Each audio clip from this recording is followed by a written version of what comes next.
शंकर भगवान की आराधना बृहस्पति भगवान ने काशी में करी। बृहस्पतेश्वर महादेव काशी में विराजमान। कौन से महादेव? जम के बोलिए जरा। बृहस्पतेश्वर महादेव काशी में विराजमान है।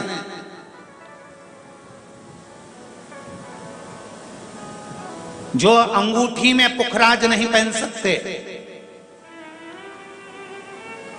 जिनकी भाग्य रेखा उल्टी चल रही हो, बृहस्पति चमक ही नहीं रहा हो, जिस काम में हाथ डालते हैं वो काम पूरा ही नहीं होता हो, तो एक बार काशी जाना, बृहस्पतेश्वर महादेव का स्पर्श करना, उनका अभिषेक पूजन करना और उनका स्पर्श कर कर एक बेलपत्र ब्राह्मण देवता से मांग कर लेकर जाना कि इन बृहस्पतेश्वर महादेव से मुझे एक बेलपत्र दे दो।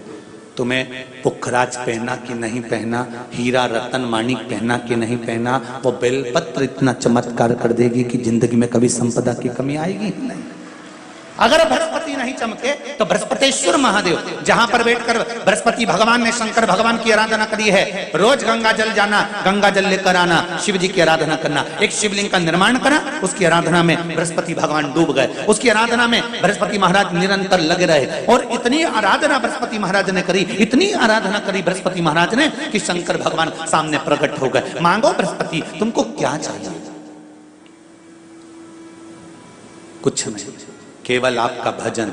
नाम रख दिया, तुम्हारा नाम बृहस्पति रहेगा। बृहस्पति भगवान का एक नाम बृहस्पति भी रख दिया और तुम साधारण नहीं रहोगे। तुमने मेरी आराधना करी है तो देवताओं के गुरु बनकर विराजमान होगे।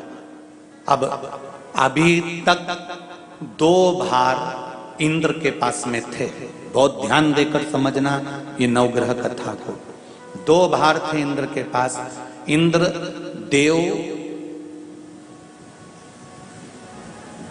देवताओं के गुरु भी बनकर बैठे थे,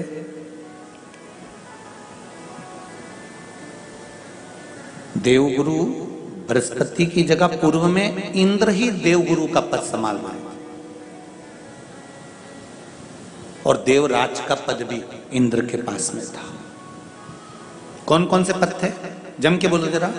पहला पद देवराज इंद्र का, दूसरा पद देवगुरु, देवगुरु का पद भी इंद्र के पास में था और देवराज का पद भी इंद्र के पास में था। ये 2 पद जब होता है साधारण भाषा में आप ले लीजिए, किसी के पास में अध्यक्ष का पद भी है, किसी के पास में और कहीं का पद भी है, 2-3 पद उसके पास में विराजमान है, तो उसके पास में 2-3 पद अगर विराजमान है तो फिर उससे अगर एक पद ले लिया जाता है तो उसको अहंकार आ जाता है, उसको गुस्सा आ जाता है कि बताओ अभी तक तो मुझे पूछा जा रहा था, अब तुम तो वो पद पे भी जान दो। जैसे तुम किसी कुर्सी पर बैठे हो, कथा सुन रहे हो और इतने में कोई रिश्तेदार बाहेती जी का आ गया और तुम बढ़िया आराम से बैठे थे और बैठे बैठे इतने में बाहेती परिवार से कोई आया और उसने तुमको उठाया, प्लीज थोड़ा सा, और तुम्हें उठाकर दूसरी जगह बिठा दिया और उन्होंने अपने वाले को कुर्सी पर बिठा दिया। अब बोलो, जो उठा, जिसको उठाया था उसका भगोने जैसा मुंडा हुआ कि नहीं हुआ? अरे बोलो तो। अपन दूर कथा नहीं जाते, कथा अपन अपने ऊपर लेके चलो कि अपन कैसे समझें इस कथा को। बहुत अगर गहन तत्व की कथा सुनेंगे तो समझ में आएगी नहीं। यहाँ से सुनी, यहाँ से निकाल दी, बची कुची दी, ऊपर से निकल गई और मालूम पड़े थोड़ी देर बाद माताएं कुर्सी पे बैठी बैठी।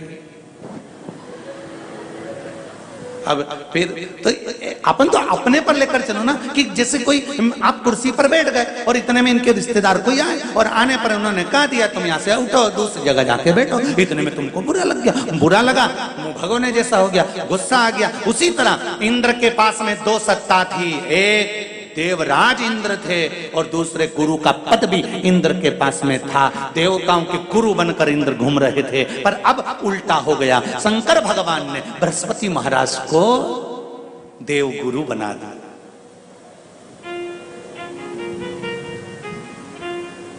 अब जैसे ही देवगुरु बनाया तो इनका इंद्रदेव का मुंह, अरे बोलो तो तुम, भगोड़े सा हो गया।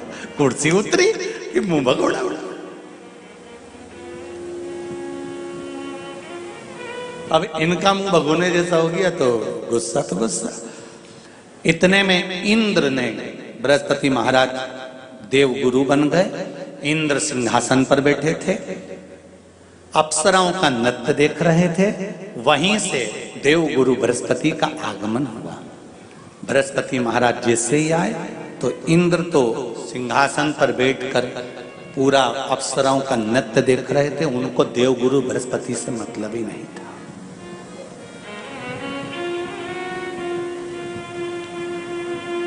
कोई स्थान नहीं, कोई सम्मान नहीं, कोई आदर नहीं, कोई आदर नहीं। जिसको घर के बड़े बुजुर्ग सम्मान देते हैं, घर के बच्चों का भी फर्ज है कि उसका सम्मान बच्चे करें। सही है कि गलत है? घर के बुजुर्ग उसको सम्मान दे रहे हैं ना, घर के बड़े उसका सम्मान कर रहे हैं ना, तो घर के बच्चे कहते हैं नहीं, वो तो हमारे लिए गलत सोचता है, हमेशा हमारे लिए अपशब्द बोलता है, हमेशा आड़ा टेढ़ा बोलता है। तो घर के बुजुर्ग कहते हैं तुम्हें क्या करना है, जब हम सम्मान दे रहे हैं तो तुम भी दो, हम आदर कर रहे हैं तो तुम भी करो।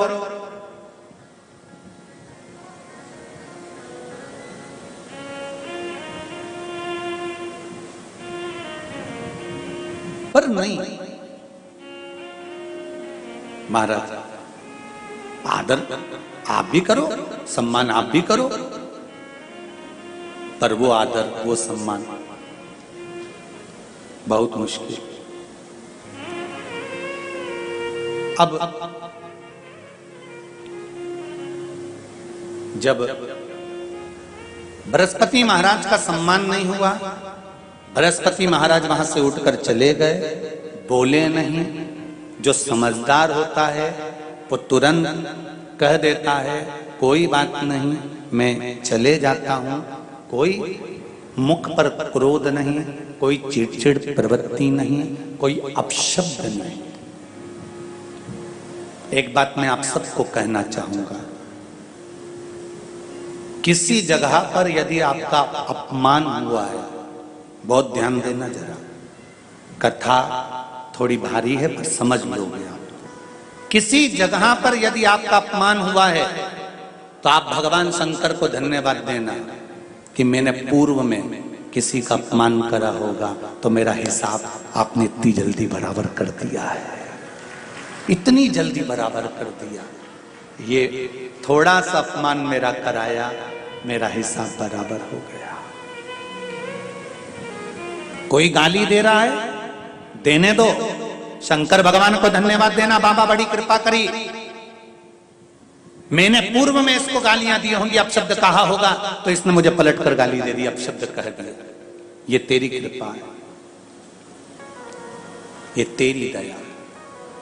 और जब तक तेरी करुणा, तेरी कृपा, तेरी दया नहीं हो तब तक कुछ हो ही नहीं सकता। तेरी कृपा।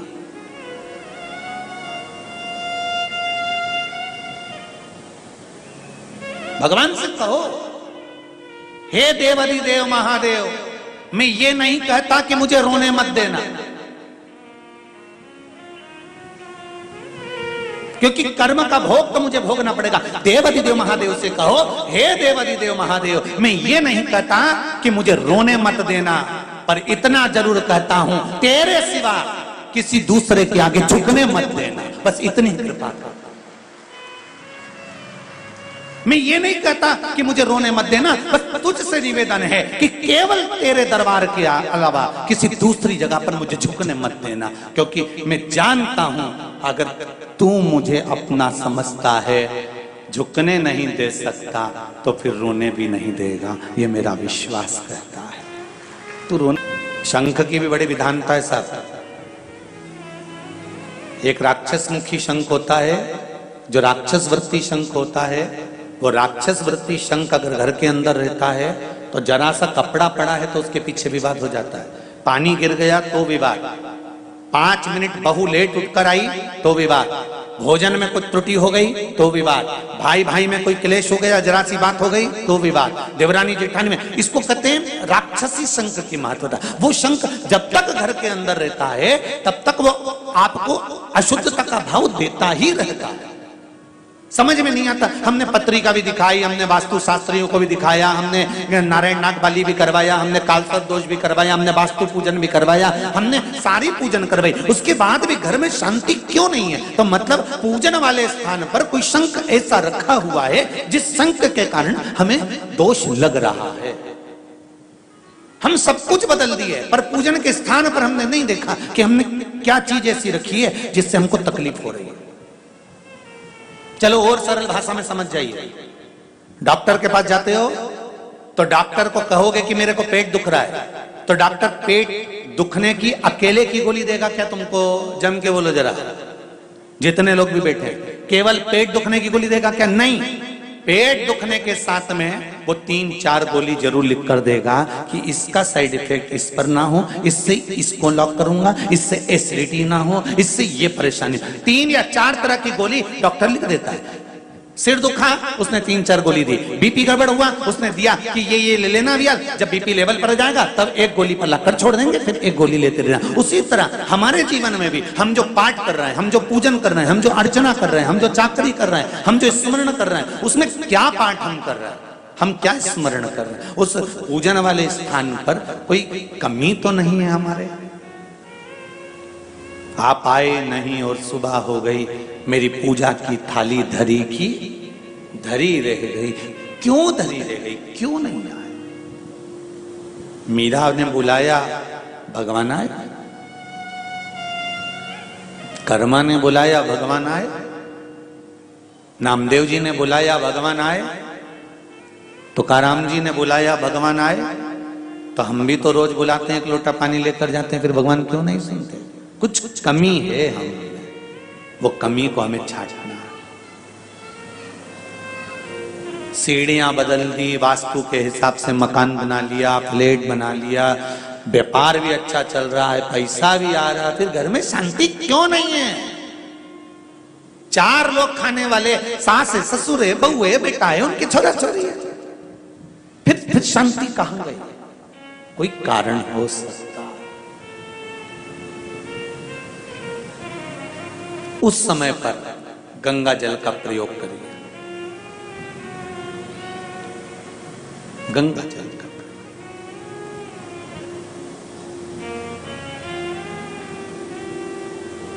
महाराज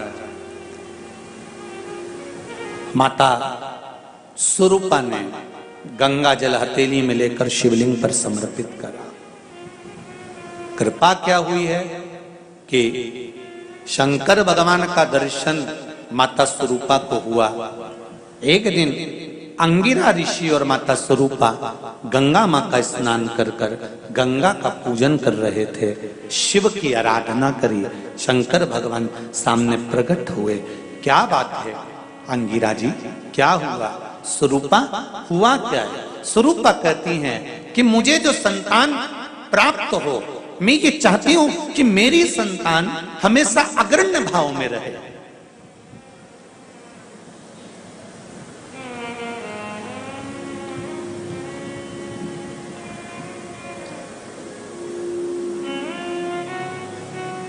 दुनिया में केवल एक मां और एक बेटा, ये दोनों ऐसे होते हैं। बेटे की निगाह में मां हमेशा सुंदर होती है और बेटे की निगाह में मां सुंदर है और माता की निगाह में बेटा सुंदर है।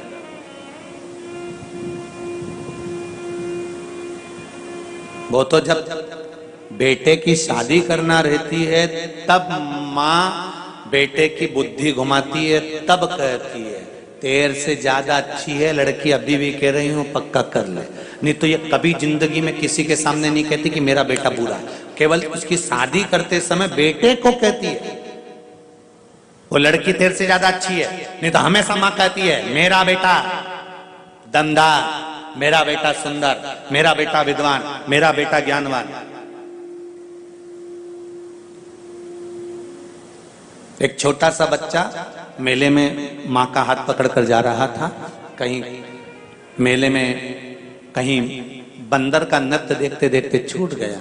माँ ढूंढ रही है, बेटा भी ढूंढ रहा है, रो रहा है। पुलिस वाले आ गए, बच्चे को पकड़ा, लेकर गए, उसको समझाया, मेले में आए, अनाउंस करा, पूछा तुम्हें तुम्हारी माता का नाम मालूम है? नहीं मालूम। पिताजी का नाम नहीं मालूम। तुम्हारी माँ कैसी लगती है? बहुत सुंदर है मेरी माँ, बहुत सुंदर है। हाँ, अनाउंस करा गया। उस बच्चे को ले जाकर माताओं को दिखाया गया, वो माँ नहीं मिली। शाम हो गई, तब शाम के समय पर माँ सामने से आ रही थी। बच्चा गया और माँ के गले लग गया। माँ के गले लगा तो क्या देखा उन पुलिस वालों ने कि उसकी माँ का जो चेहरा था एकदम काला था, एकदम काला। उसकी माँ एकदम काली थी, एकदम काला चेहरा, भयंकर उसका स्वरूप लग रहा था। और बच्चा उसकी गोदी में जाकर चीख लग गया, माता के हृदय से लग गया और रोने लगा। इतने में तुरंत पुलिस वालों ने कहा, तू तो कहता था तेरी माँ बड़ी सुंदर है। यही तो मेरी माँ है।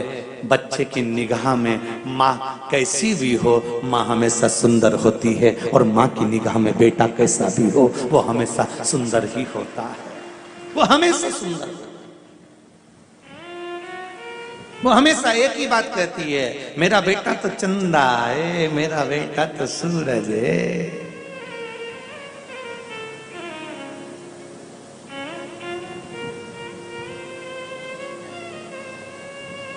अरे भाई, संतान सुख हो,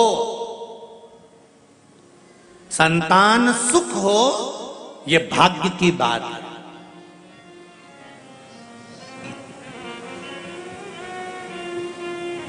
संतान सुख हो ये भाग्य की बात है, पर संतान से सुख हो ये सौभाग्य की बात है।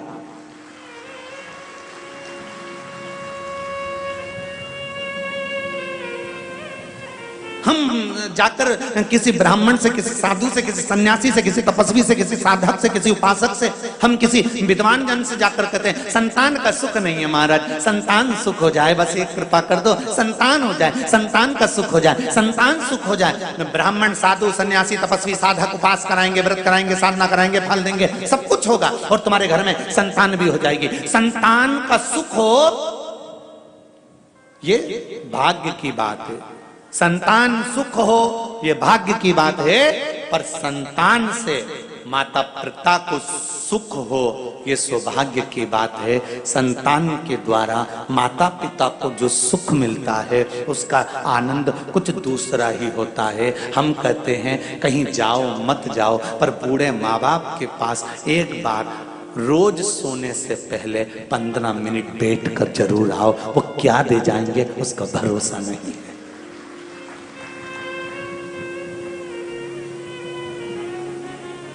ना बेटों को फुर्सत है, ना बहुओं को फुर्सत है। बचा कुचा था तो ये मोबाइल और फुर्सत बंद कर दिया। ना बेटों को फुर्सत है, ना बहुओं को फुर्सत है, ना पोतों को फुर्सत है, ना पोती को फुर्सत है, ना किसी रिश्तेदार को फुर्सत है। पर निवेदन है, जब माता पिता बूढ़े हो जाएं, बुजुर्ग हो जाएं, घर के प्रत्येक व्यक्ति को सोने जाने से पहले एक नियम बना लेना चाहिए कि मैं 15 मिनट 5 मिनट मेरी मम्मी के पास जाकर बैठूंगा, मेरे पापा के पास जाकर बैठूंगा, मेरे बाबूजी के पास जाकर बैठूंगा, मैं दादाजी के पास जाकर बैठूंगा। उनके पास में देने के लिए कुछ नहीं होगा, क्योंकि सारी दौलत, सारा धन, सारी दुकान, सारा व्यापार, सारा व्यवसाय, सब कुछ तुम्हें सौंप चुका है तुम्हारा पिता, तुम्हारी माता, सब कुछ तुम्हें दे दी। लाकर में चाबी भी लगाने तुम जाते हो, अलमारी खोलने तुम जाते हो, चाबी लगाने तुम जाते हो, सब कुछ माता पिता ने तुमको दे दिया। अब एक काम करो, तुम्हारे माता पिता के पास में धन भले नहीं होगा, वैभव भले ना होगा, पर रोज प्रतिदिन सोने से पहले अगर 10 मिनट तुम माता पिता के पास जाकर बैठोगे तो ये शिव महापुराण की कथा कहती है कि वो धन भले नहीं देगा, पर दिल से जाते जाते आशीर्वाद दे दिया तो जीवन सार्थक हो जाएगा। सार्थक।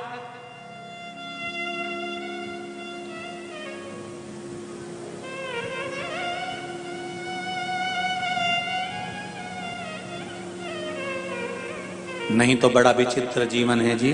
बेटी एडीलैंड में, बेटा है न्यूयॉर्क, और ब्राइट बच्चों के लिए हुआ बुढ़ापा डार्क। ओ काका क्या करोगे, ये रुपया कहाँ धरोगे। ओ काका क्या करोगे, ये रुपया कहाँ धरोगे, कहाँ धरोगे इस धन?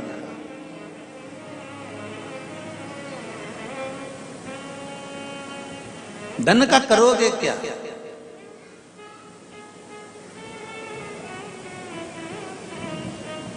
एक बात हम हमेशा कहते हैं,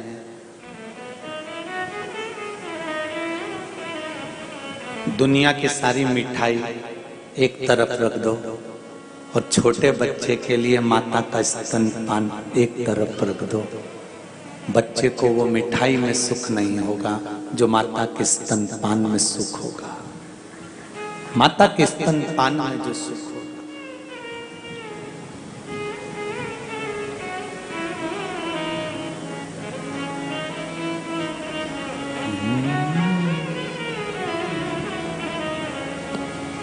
माई के दुधवन जैसन कऊ मिठाई ना मिलई, माई के दुधवन जैसन कऊ मिठाई ना मिलई, सब कुछ मिल जाता है दुनिया में माई ना मिलई, सब कुछ मिल जाता है दुनिया में माई ना मिलई। खुद गीले में सोती है तुझे सूखे सुलाती, खुद भूखी रह जाती है तुझे निवरा खिलाती। माई के आशीष जैसन कऊ, माई के आशीष जैसन कऊ आशीष ना मिलई, सब कुछ मिल जाता है दुनिया में माई ना मिलई, सब कुछ मिल जाता है दुनिया में माई। आज स्वरूपा कह रही है बाबा से, मुझे संतान हो तो वो हो जो बेभगवान हो। आप भी भगवान से प्रार्थना करना कि भोलेनाथ मुझे संतान दो, मना नहीं, संतान का सुख दो, मना नहीं, पर संतान ऐसी देना जो मुझे सुख दे, मेरे बुढ़ापे में मेरा साथ दे।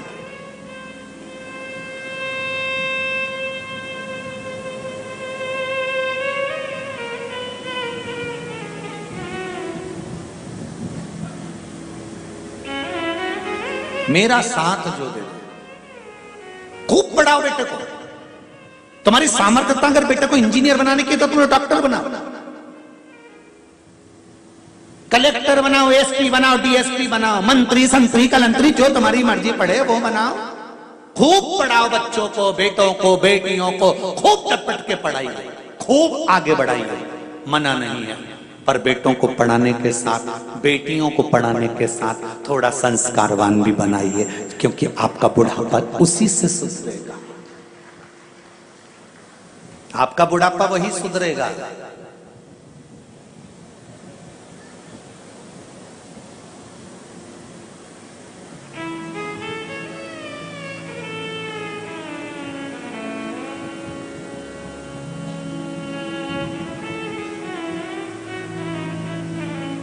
मेरा तो एक निवेदन रहा है,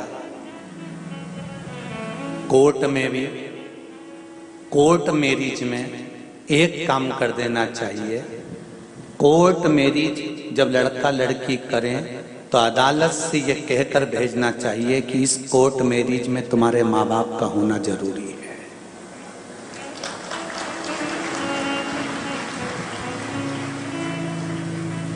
बाप का घर कोई रेस्टोरेंट नहीं है कि 20 साल तक माँ बाप अपनी बेटी को पाल पोस कर बड़ा करें, 20 वर्ष तक माँ बाप अपनी बेटी को पढ़ाएं लिखाएं, करोड़ों का धन लगाएं, खूब सुंदर सुंदर आभूषण, रतन, माणिक, मोती, और माँ बाप उस बेटी को पाल पोस कर बड़ा करें और 20 साल की जब बेटी हो जाए तो अपनी मन से कोर्ट पहुंचे और किसी के साथ में शादी कर कर चली जाए। माँ बाप का घर है, कोई रेस्टोरेंट या होटल नहीं है। इसलिए अदालत में हो जाना चाहिए कि कोर्ट मेरी जब होगी जब तुम्हारे माँ बाप होंगे जिन्होंने 20 साल तक तुम्हें पाल पोस कर बड़ा करा है।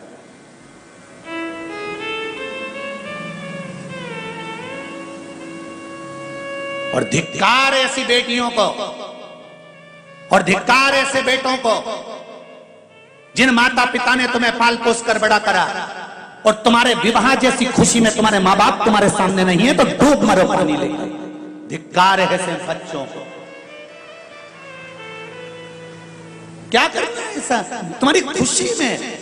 तुम्हारे बुजुर्ग माता पिता नहीं जो 20 साल तक तुम्हें पढ़ाते हैं, 20 साल तक आगे बढ़ाते हैं, तुम्हें डॉक्टर, तुम्हें इंजीनियर, तुम्हारी नौकरी के लिए जब पहली नौकरी लगती है, मेरी बेटी पूना जा रही है, मेरी बेटी मुंबई जा रही है, मेरी बेटी हैदराबाद जा रही है, मेरी बेटी बेंगलोर जा रही है, मेरा बेटा वहां जा रहा है। अरे कितनी खुशी होती है उन बूढ़े माँ बाप से तो पूछो, जब उनके हृदय में आतिशबाजी होती है।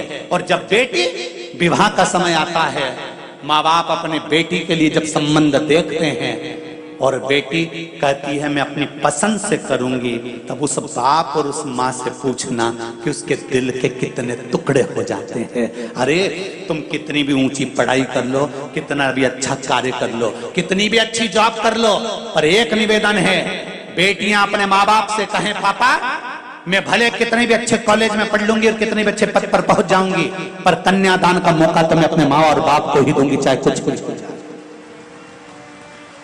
मैं अपने माता पिता को नरक नहीं भेज सकती। 94 तरह के नरक में एक नरक ऐसा होता है जिसमें जो माता पिता के घर में बेटी जन्म लेती है और वो कन्यादान नहीं करता तो बाप को 94 तरह का नरक भोगना पड़ता है। माता के शरीर में कीड़े पड़ने लगते हैं अगर वो कन्यादान नहीं करती। जिस बच्ची का जन्म देती है उस बच्ची का अगर कन्यादान नहीं होता, अगर माँ बाप अपनी बच्ची का कन्यादान नहीं कर पाते तो माँ बाप को भुगतना पड़ता है और उसकी जवाबदारी बेटी और बेटों की होती है जो अपने माँ बाप से कहें कि हमारा कन्यादान करो, आप कन्यादान करो, आप ढूंढो लड़का, आप ढूंढ कर लाओ, मैं कहीं दूसरी जगह विवाह नहीं करूंगी, जहां मेरा बाबुल चाहेगा विवाह वही करूंगी। तब बाप का हृदय भी प्रसन्न चित्त हो जाता है। कहां भटक रहे हो?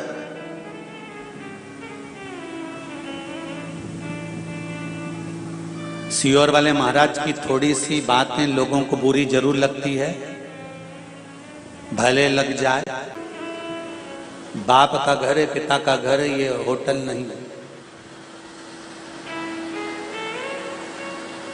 और उस पिता के घर का एक आनंद की अनुभूति सुख देने वाली है। स्वरूपा ने कहा कि मेरे घर में संतान हो, वो संतान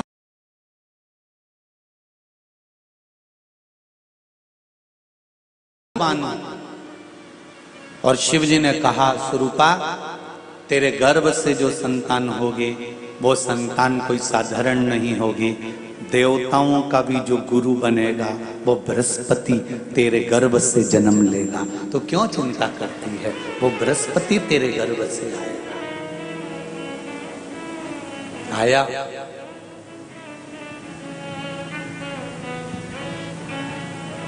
वही बृहस्पति।